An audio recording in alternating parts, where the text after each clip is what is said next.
اس پاکستان کے قیام کے لیے علماء نے بڑی بڑی قربانیاں دی. حکیم الامت مولانا اشرف علی تھانوی صاحب رحمۃ اللہ کے اجل خلیفہ شاہ عبد الغنی پھول پوری رحمۃ اللہ علیہ، وہ تو تڑپتے تھے پاکستان کے لیے، ساری ساری رات تہجد پڑھ کے روتے تھے. مولانا شبیر احمد عثمانی رحمۃ اللہ علیہ، مولانا ظفر احمد عثمانی رحمۃ اللہ علیہ، مولانا اشرف علی تھانوی صاحب رحمۃ اللہ علیہ، سب نے بڑی بڑی قربانیاں دی. اللہ تعالیٰ نے ہمیں یہ ملک دیا ہے. میرے بھائی دوستوں بزرگوں، یہ ملک اللہ کی نعمت ہے، عظیم ملک ہمیں عطا کیا، ہم اس کی قدر نہیں کر رہے. سارے اس کو لوٹ رہے، سارے اس کو کھا رہے، پھر بھی اللہ اس ملک کو چلا رہے. شیخ عبد الغنی صاحب پھول پوری رحمۃ اللہ علیہ جب پہلی دفعہ پاکستان کے سرزمین میں آئے تو کسی نے بتا دی کہ جی اب یہاں سے آگے پاکستان شروع ہے.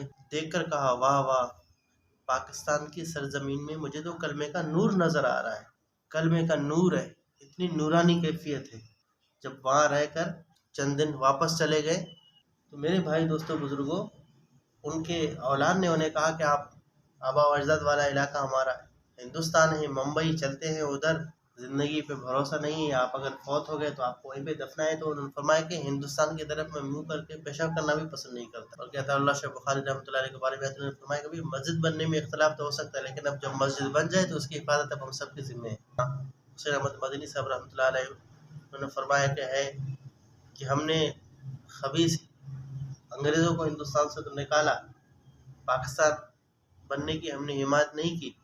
اب پتہ چل رہا ہے کہ ہندو وہ انگریزوں سے زیادہ خبیث اور بے وفا نکلے، ہندوؤں نے وفا نہیں کی.